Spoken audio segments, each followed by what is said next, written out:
సూర్యాపేట జిల్లా కేంద్రంలోని సద్దుల చెరువుకు చెందిన ఎఫ్టీఎల్ బఫర్ జోన్లలో రెవెన్యూ, పోలీస్, మున్సిపల్ అధికారులు సర్వే చేసిన సంగతి తెలిసిందే.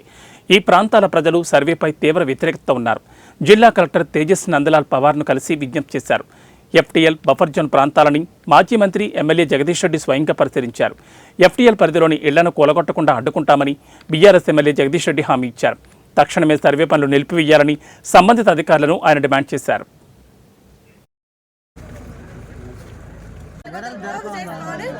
లక్షలు పెట్టుకొని గవర్నమెంట్ ఆక్రమించుకోలేదు సార్. మేము పొద్దున అడగండి, పొద్దున వేస్తాం, డంపలు ఎత్తుకొని పోతాం. రోజుకి 200, 300 కూడా పెట్టుకొని 10 లక్షలు తాగినాను, 5 లక్షలు అప్పు తెచ్చుకుంటాం, 10 లక్షలు సంపాదించుకుంటాం.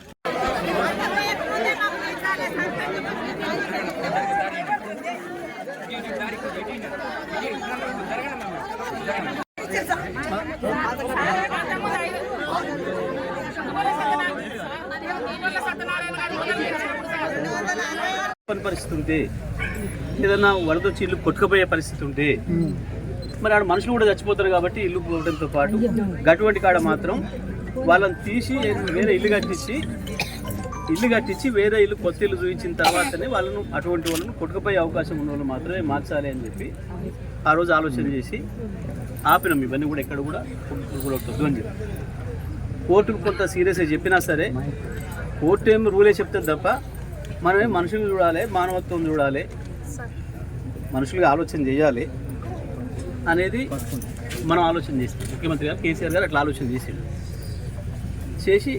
అంతటా కూడా ఆపినాం. ఇట్లా ఎక్కడ కూడా ఇబ్బంది పెట్టవద్దు అని. కానీ ఇంకా మిగతా వాటి అన్నిటికంటే మనకు ప్రత్యేకత ఉంది. కట్ట కంటే పై భాగంలో కూడా నీళ్ళలో కట్టుకుంటే వేరు. మనం కట్ట కింద కట్టుకున్నాం.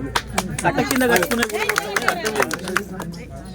కట్ట కింద కట్టిన వాటిని కూలగొట్టడం అనేది మూర్ఖత్వం. ఇది కూడా బుర్రనోడు ఎవరు చేయడు. ఇవాళ ఇప్పుడు కింద ఇల్లు కూలగొడితే